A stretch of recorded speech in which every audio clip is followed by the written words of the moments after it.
वालेकुम आमिल बेग, क्या हाल है? ठीक है, खैरियत से हैं? आज जुमातुल मुबारक है और 2 अक्टूबर 2020 मेरा ऑफ़ होता है फ्राइडे सैटरडे। तो आज मैं बैठा बैठा एक सोच रहा था। मेरे कुछ दोस्त हैं, मेरे रूममेट्स भी रह चुके हैं, फ़िलिपींस हैं। उनके पास जब भी टाइम होता है ना, चाहे 2 छुट्टियाँ हो, 3 छुट्टियाँ हो या ऑफ़िस के जाने के बाद भी, उनका मैक्सिमम टाइम जो सर्व होता है, मैंने देखा है वो कंप्यूटर के ऊपर बैठ के गेम्स खेलते रहते हैं, ऑनलाइन गेम्स। स्पेशली वो पबजी हो गया, डोटा 1, डोटा 2, इस तरह करके पता नहीं कौन कौन से क्या क्या नाम है उनके। मैंने तो कभी ज़हमत भी नहीं की उनको देखने की कि भाई उसको एक दफ़ा देखूँ, प्ले करके देखूँ क्या चीज़ है। मुझे शौक़ ही नहीं है। हालांकि मैं आईटी का बंदा हूँ, 25 साल से आईटी में हूँ और अल्हम्दुलिल्लाह मुझे कोई इस किस्म का कोई शौक़ नहीं है, शुक्र है अल्लाह पाक का। मेरा बचपन खैर फ़िज़िकल एक्टिविटीज़ में गुज़रा है और मेरी एज से रिलेटेड जितने भी लोग हैं या मुझसे सीनियर, उन लोगों ने देखा होगा उस टाइम पे जो हमारी फ़िज़िकल एक्टिविटीज़, फ़िज़िकल गेम्स हुआ करती थी, जो मोहल्ले में हम सारे यार दोस्त इकट्ठे होकर खेला करते थे, उसी की वजह से कि अल्हम्दुलिल्लाह आज अभी तक अल्हम्दुलिल्लाह हम फिट हैं और आई साइट भी अल्हम्दुलिल्लाह अल्लाह पाक का शुक्र है। कोई गरूर की बात नहीं, अल्लाह पाक की करम नवाज़ी है पाक मोहम्मद सल्लल्लाहु अलैहि वसल्लम की बरकत से कि अल्हम्दुलिल्लाह 25 साल से नॉन स्टॉप आईटी का काम कर रहा हूँ, पर कंप्यूटर के आगे बैठा हुआ। तो 16-16 घंटे, 15-15 घंटे मैक्सिमम कंप्यूटर के आगे बैठना पड़ता है। तो अल्हम्दुलिल्लाह ऐसा ही ठीक है। क्या है कि वो शौक़ नहीं ना, मोबाइल पकड़ के और छोटा बल लगे रहो, बिस्तर के अंदर घुसे रहो और इस तरह करके जो कुछ भी है, हमारे आजकल बच्चों को ये लत लग चुकी है बुरी। हाँ, उन बेचारों का कसूर नहीं है। पहली बात तो ये है कि ये एजेंडा है। मैं ओपन बिल्कुल बात करूँ तो ये यहूदियों का एजेंडा है।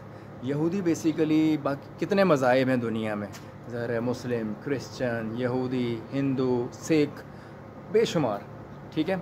हर मज़हब को जो भी उसका मानने वाला उसको आज़ादी है। स्पेशली इस्लाम इस चीज़ की आज़ादी देता है कि जितने भी मज़ाहिब हैं जो आपके अंडर, मतलब अगर आप एक मुस्लिम कंट्री और वहाँ पे दूसरे मज़ाहिब के मानने वाले भी हैं, तो इस्लाम उनको प्रोटेक्शन देता है।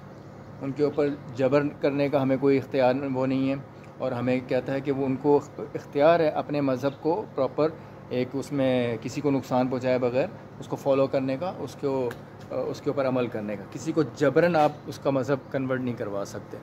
ये इस्लाम हमें, बीइंग अ मुस्लिम, मैं इतना जानता हूँ। तो हर मज़हब अपने तौर पे अपने बारे में जो उनके अकायद हैं वो उनको बेहतर समझता होगा। हमारा मज़हब हमें ये सिखाता है कि किसी के ऊपर जबरी आप उसके ऊपर इस्लाम को मुसल्लत नहीं कर सकते ना कुछ, और उनको आज़ादी है कि वो अपने मज़हब के अपने दायरे में रह के जो भी उनका है वो अपने मज़हब की जो उनकी तालीमात है उन पर अमल करके जो भी उनका एक है वो उसको कंटिन्यू कर सकें।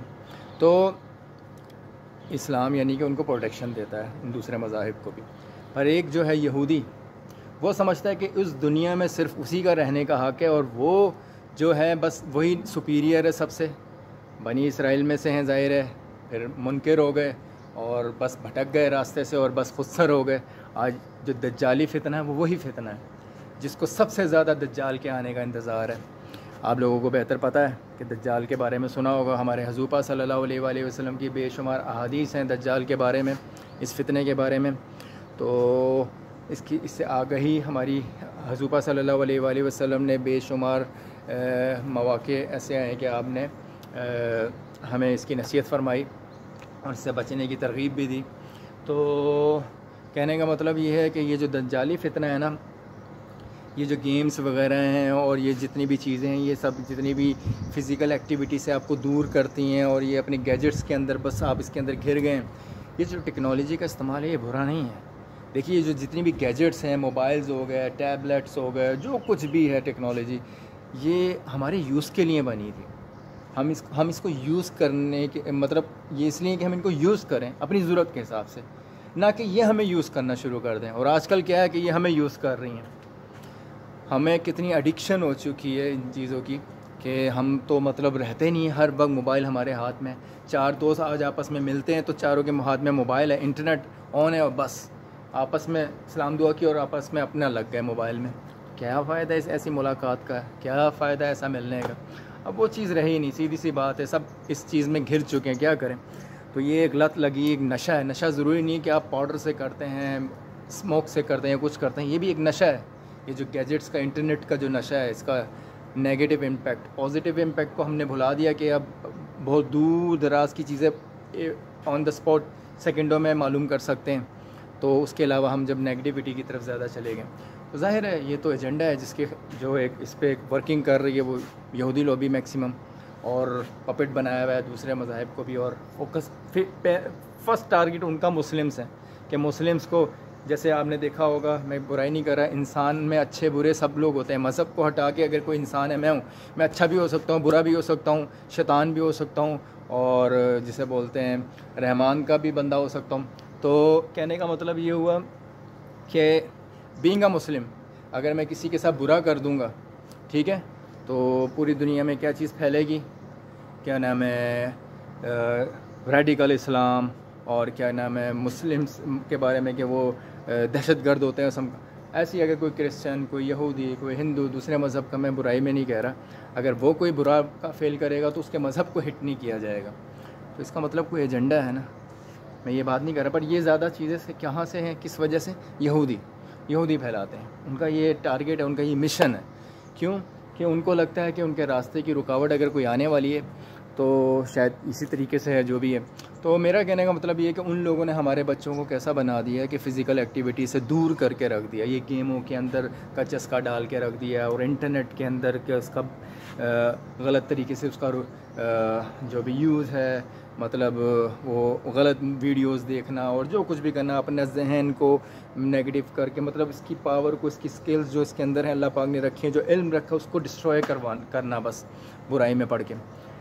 आप ये देखिए कि यहूदियों के बच्चों की क्या परवरिश है। जब एक यहूदी औरत जब कंसीव करती है, प्रेग्नेंट होती है, तो उसको एक ऐसा माहौल फ़राहम किया जाता है, उसकी सास, उसका हस्बैंड उसके साथ बहुत यानी कि पीसफुल माहौल में उसको प्रोवाइड करते हैं, उसके साथ उसका बहुत ख्याल रखते हैं, उसके सामने ज़ोर और शोर से नहीं बात की जाती, कोई ऐसी चीज़ नहीं क्रिएट की जाती जिससे उसको टेंशन हो और पैनिक हो। वो तो उसको पीसफुल माहौल दिया जाता है। और उसको घर में शौहर भी, अगर शौहर वो चीज़ पहले से जानता है, तो वो मैथ के जो बड़े मुश्किल क्वेश्चंस होते हैं उनको हल करते हैं वर्बली बोल कर, वर्बल मैथ जिसे बोलते हैं, ताकि वो बच्चे के ऊपर, उसके होने वाले बच्चे के ऊपर उसके असरात जाएँ। या फिर किसी इंस्टीट्यूट में भेजा जाता है जहाँ पे 2-3 घंटे वो स्पेंड करते हैं और मैथ को सीखते हैं, बिज़नेस मैथ को सीखते हैं, ताकि उनका आने वाला बच्चे की ग्रोथ मतलब ऐसा हो कि वो बड़ा हो के बिज़नेस करे और कुछ बने।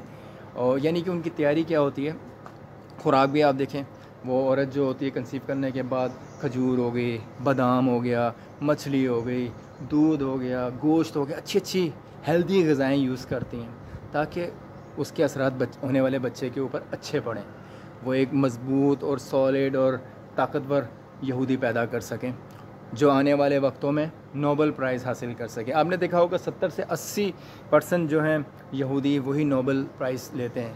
तो उसकी वजह क्या है? वही ना। और दूसरा ये उनकी इसकी मेंटालिटी वो ऐसी बनाते हैं, बिज़नेस की तरफ उनका रुझान डालते हैं, जॉब की तरफ नहीं। हम लोग क्या करते हैं, अपने बच्चे को अच्छी तालीम दो ताकि कल को ये कोई एक अच्छी जॉब हासिल कर सके। यानी कि हमारी सोच इतनी है कि एक अच्छी तालीम इसलिए देनी है कि वो अच्छी जॉब हासिल कर सके। हम उनकी तरह नहीं सोचते, उनको ये होता है कि उन्होंने बिज़नेसमैन बनाना होता है। आपने देखा है पूरी दुनिया में इस वक्त 70-80% जो है बिज़नेस सारी यहूदियों का है, डायरेक्टली और इनडायरेक्टली वही इन्वॉल्व है इसमें।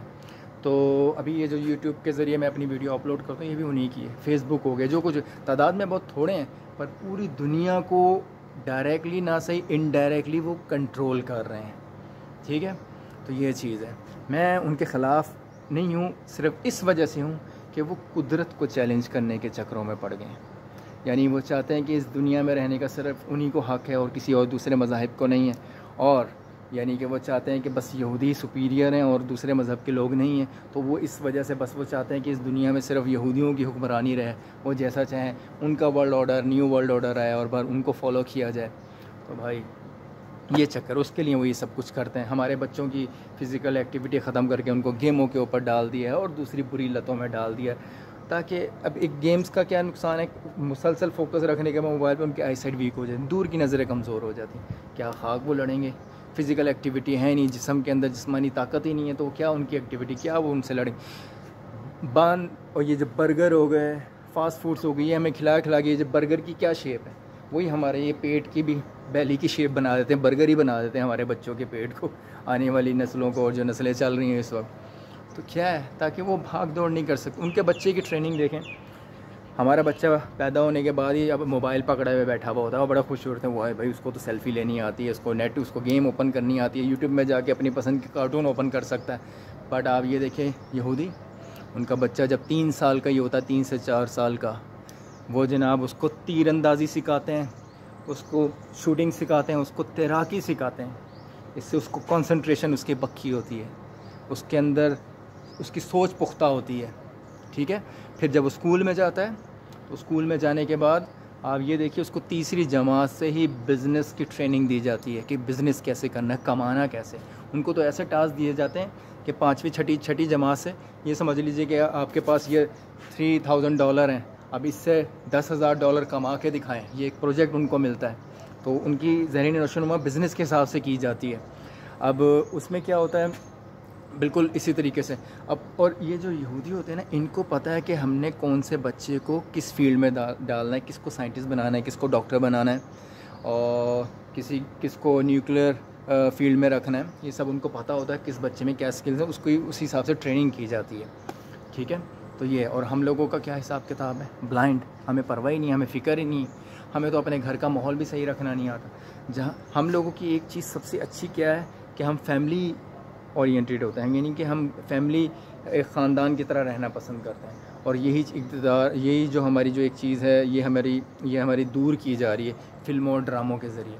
आपने अक्सर देखा होगा, मैं ओमान में हूँ 7 साल से, मैं जब भी पाकिस्तान जाता हूँ, अभी मैं पाकिस्तानी ड्रामों से दूर हूँ, मुझे पता नहीं है क्योंकि टीवी वगैरह यहाँ पे मैं नहीं देखता। तो मैं जब भी जाता हूँ तो मेरे बच्चे वगैरह सब लोग जब वो टीवी ड्रामा लगा के बैठे होते हैं, हम टीवी पे या जितने भी जो भी चैनल्स हैं, तो उनमें मैंने क्या चीज़ देखी, हर ड्रामा जो डेली एक ड्रामा लगा हुआ होता है, अलग अलग जो भी थे, तो उनमें मैंने एक चीज़ देखी, 90% हर ड्रामे में एक तलाक़ का कॉन्सेप्ट चल रहा होता है। वो भाई ये इसको तलाक़ देने वाला है, वो उसको तलाक़ दे रहा है, ये इससे तलाक़ लेके अब उससे शादी कर लेगी। मेरे बच्चे वही देख रहे हैं, मेरे बच्चे वही डिस्कस कर रहे हैं। मैंने कहा ये क्या है, इनको ट्रेनिंग दी जा रही है, ये बहुत बड़ा फितना है, इससे होशियार हैं। ये आपको ख़ानदानी जो एक है, आप यानी कि आप जो एक दूसरे के साथ जुड़े में, ये आपके अंदर दूरियां पैदा कर रहे हैं। उनको पता है जब तक ये आपस में एक दूसरे के साथ जुड़े हुए हैं, इस तरह एक दूसरे का ख्याल करने वाले हैं, तो उस वक्त तक हम इनको डिस्ट्रॉय नहीं कर सकते। तो यही एक चीज़ है, वो ये चीज़ उन लोगों में नहीं है, ये चीज़ उन गोरों में नहीं पाई जाती, वो सेपरेट रहते हैं, उसमें ये सब चीज़ें बहुत हैं। ये तलाक़ की शरह, ये सब कुछ उन लोगों में बहुत है, क्योंकि बेरा रवैये है, तो इस चीज़ से ख़ानदानी निज़ाम उनके अंदर नहीं है। ये हम लोगों में ये ख़ानदानी निज़ाम, ठीक है। तो ये वो तबाह कर रहे हैं, हमारे फ़िल्में ड्रामे इस किस्म के दिखा के हमारे बच्चों की ट्रेनिंग ऐसी कर रहे हैं, ब्रेन वॉशिंग कर रहे हैं, ठीक है। तो हमें बहुत होशियार होना पड़ेगा, कहाँ वो अपने बच्चों की ट्रेनिंग कैसे करते हैं यहूदी, और कहाँ हम। उनकी खुराक क्या होती है माओं की, मैंने आपको बता दी। उनके बच्चों की क्या खुराक होती है, उनको ये चॉकलेट, उनको ये चिप्स और ये वो जो कुछ भी है, ये खाने की इजाज़त नहीं, ऑल्दो ये सब बिज़नेस उन्हीं का है। देखें, एक एग्जांपल इस तरह की है कि एक बिज़नेस मीटिंग थी एक यहूदी के घर में, उसमें एक इंडियन भी मौजूद था। वो इंडियन सिगरेट निकाल के पीना शुरू करता है, तो वो यहूदी फ़ौरन उसको रोक देता है कि मेरे बच्चे यहाँ पे मौजूद हैं, आप ये स्मोकिंग ना करो, बाहर जाके करो। यहूदी जो है मेहमान नवाजी में बहुत आगे हैं, अपने मेहमान की बहुत कदर करते हैं। तो वो क्या कहते हैं, क्यों करते हैं, वो जो इंडियन होता है वो क्वेश्चन करता है कि 70-80% तो कारोबार स्मोकिंग का, सिगरेट का आप लोगों का ही है, तो आप ही सिगरेट पीने से मना कर रहे हैं। वो कह रहे हैं हम लोगों का कारोबार है ये, हम इससे कमाते हैं पर हम इसको यूज़ नहीं करते, हम खुद स्मोकिंग नहीं करते। तो आप समझे, तो यही चीज़ है उनकी। और वो कहते हैं जिस तरह हम आपके बच्चों को कार्टून नेटवर्क, डिज़नी और ये इन चीज़ों का दीवाना बना के रखते हैं, डोरेमोन और ये वो फलां ढमका है, हर वक्त टीवी पे कार्टून्स बस, और अपने बच्चों को हम तीरंदाजी सिखाते हैं, निशानाबाजी सिखाते हैं, तैराकी सिखाते हैं, फ़ाइटिंग और सेल्फ़ डिफेंस सिखाते हैं। कितना बड़ा वो फ़र्क है। और हमारे समझने की बात है ना, समझ आई, कोई फोर्सफुली ये नहीं कर सकता हमारे ऊपर इम्प्लीमेंट। हम खुद, हमारी अपनी भी तो विल पावर होनी चाहिए, हमें भी तो शऊर होना चाहिए, समझ होना चाहिए।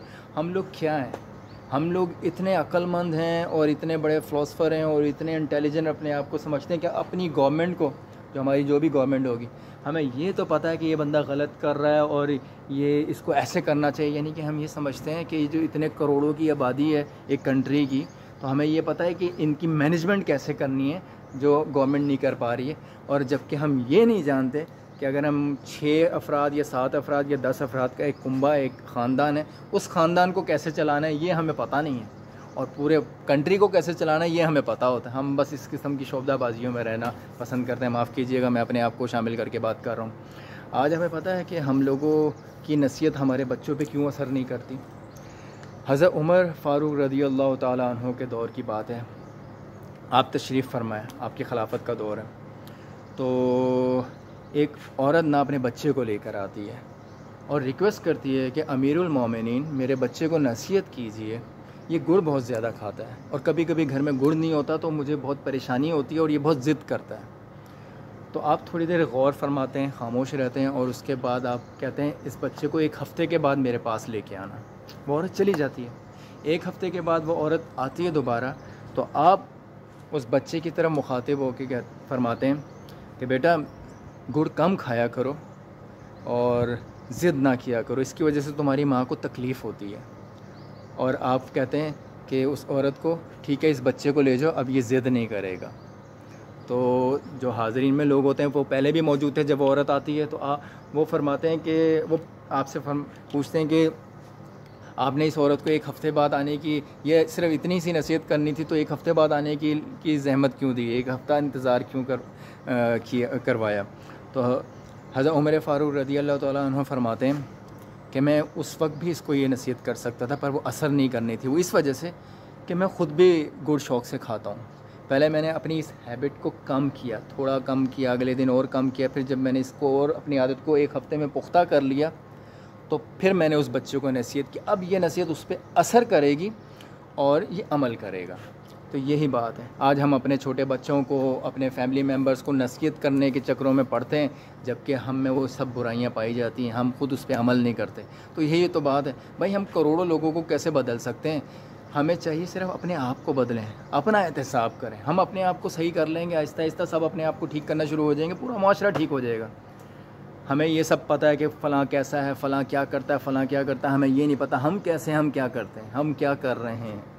तो मैं बस यही कहना चाहता हूँ उन बच्चों से, पहले मुखातिब हो जो ये पबजी शबजी ये चीज़ों में पड़े हुए हैं, बच्चों अपना करियर ख़राब ना करो, अपनी सोच को पॉजिटिव करो। तुम्हारा मुकाबला किन लोगों के साथ है, ठीक है। तो तुम्हारी मेहरबानी, क्या कहते हैं, इन चीज़ों से बचो, फ़िज़िकल एक्टिविटी में पढ़ो, स्टडी पे अपने गौर करो और यानी पूरा ध्यान दो, और ये गेम शेम इन चीज़ों से बचो, फ़िज़िकल एक्टिविटी में इन्वॉल्व हो, ठीक है। मार्शल आर्ट सीखो, स्विमिंग सीखो, ऐसी चीज़ें सीखो जिससे कल किसी परेशान हाल की मदद कर सको, कोई मुसीबत में उसकी फ़िज़िकल हेल्प कर सको तुम, समझ रहे हो।